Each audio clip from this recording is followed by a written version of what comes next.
Ça, je le dis, c'est pas pour vous faire plaisir, mais c'est ce que je ressens. Je sais aussi,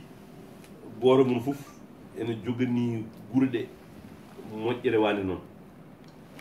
Non, so tawi kolina bi gimmani programme ngari kollitigam par devoir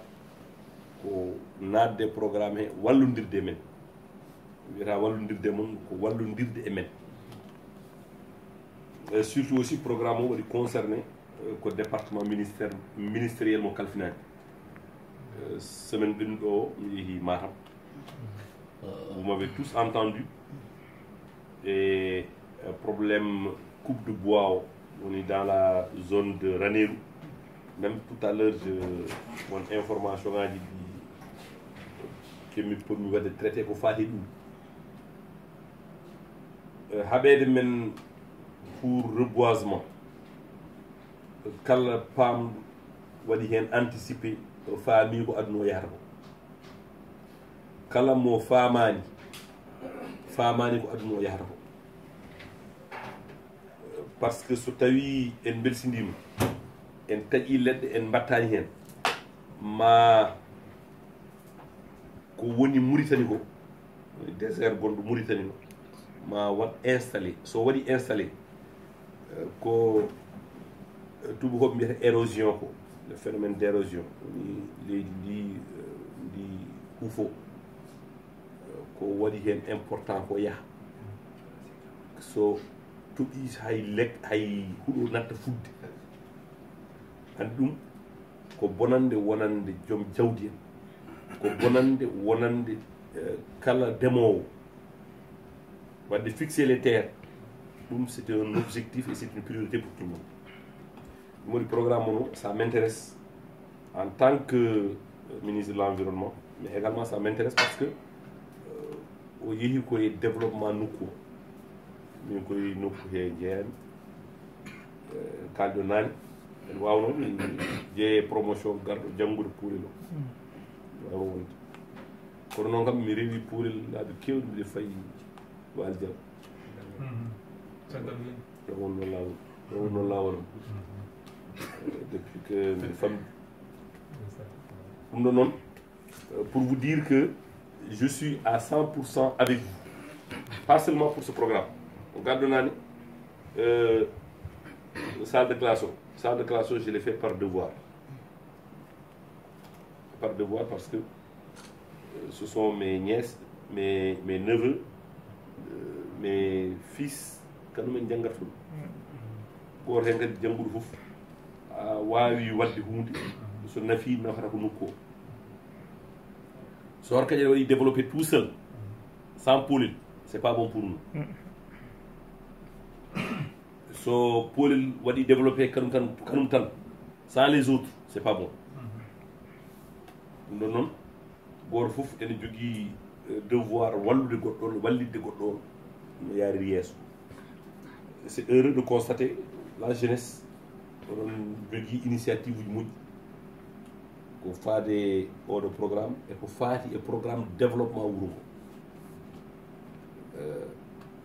je vous soutiens sans calcul politique mi haalano on leer par ce que e saaha mo gonɗen ɗo joni o kala ko neɗɗo waɗi ɓe jiyeten politique surtout heɓɓe oto banggue ɗo kala ko neɗɗo waɗi ko jaɓɓal politique ɓe jiyeten alors que neɗɗo ene wawi wadde politique nam mais so yonti wadde fodde eɓe foti waddude fodde ɗe waɗa fodde nde sans calcul mi won kala programme pour ƴetti somi tintinama je vais vous accompagner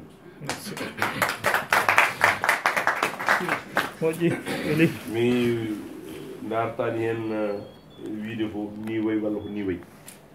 ce qui me préoccupe le plus c'est que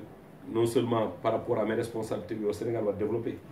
ce Sénégal va développer il faut pour il faut pour il faut développer donc so tawi programme reboisement son excellence le président de la république oɗon gandi e nder 5 initiatives gonɗi e programme makko quatrième initiative o wiyete ko le PSE vert normalement e balɗe dabɓe garoɗe ɗo ɗe ma agence mawɗo waɗe créé wiyete ko agence sénégalaise de la reforestation. Reforestation noon e firti ko mbatton ɗo ko so agence o ari tawata on koye ɗum pour haɓanade avancé sahara o avancé désert o pour haɓanade ɗum ko gueɗe ɗiɗi tan en kalinani gueɗe hen gotal woni aridde tajje leɗɗe ɗe aridde soppude ɗimmal ngal ko daranade dartinde leɗɗe ko ɗe gueɗe ɗi tan wona gueɗe nayyi so tawi yimɓe goppi tajje leɗɗe tan daranima lorde leɗɗe ma ko wonno hanki ko artu woni pays ɗi ganduɗa hoore ma hay goto meeɗani miijade ma leggal dara toon ko mais volonté mabɓe ɓe ƴetti ha hande sa dari hon cikkata ɗo ko nokku bannoɗo leɗɗe hanki e heccendi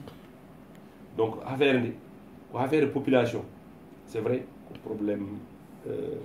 politique publique kono noon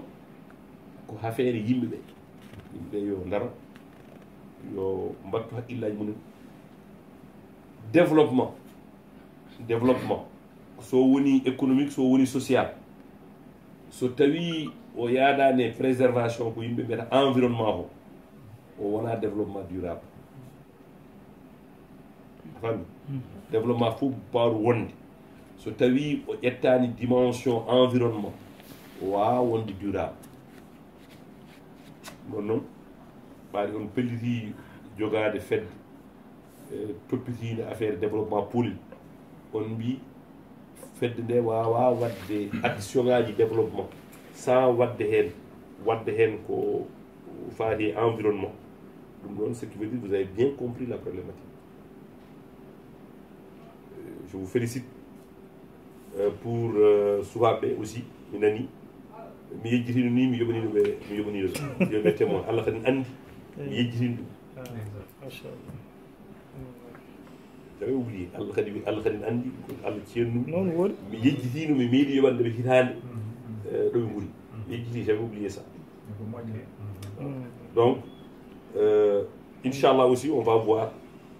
en fonction des possibilités essayer de les accompagner parce que sen mbaɗi accompagner koye ɓe mbaɗi accompagner peut-être nous on n'a pas eu peut-être la chance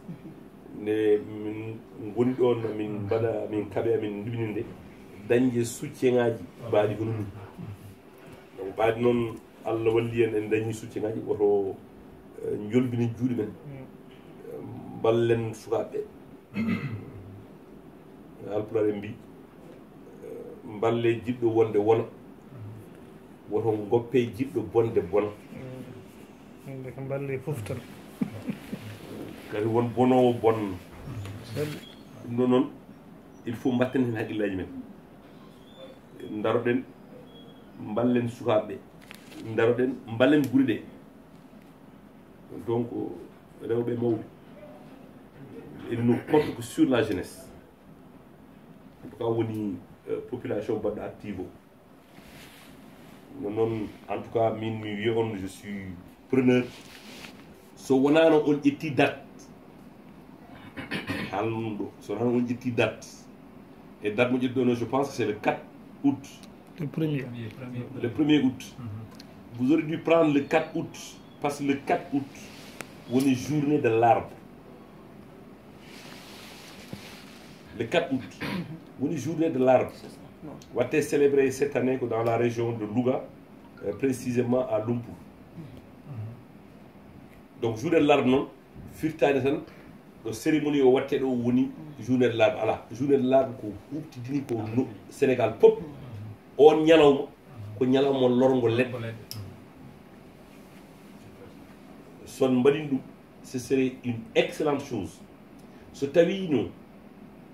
on jour woni ko journée de l'arbre je vais demander au service